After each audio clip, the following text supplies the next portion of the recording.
Eskoziako erreferenduma dela eta EH Bilduk kontzentrazioa burutuko du gaur arratsaldean, herriak erabaki lelopean Bidionera plazan.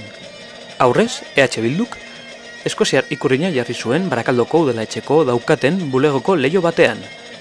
Eta honi gehitu behar zaio, plazan erakutsitako elkartasun adierazpena.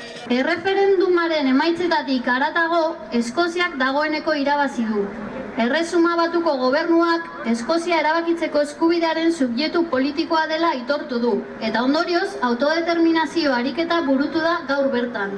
Hasteko, Eskoziako erreferendumak nabarmen utzi du autodeterminazio eskubidea guztiz aplikagarria dela 21. mendeko mendebaldeko Europan. Bitartean, Madrilek erabakitzeko eskubidearen aldekoak iraindu eta espetxe zigorrez mehatxatzen gaitu.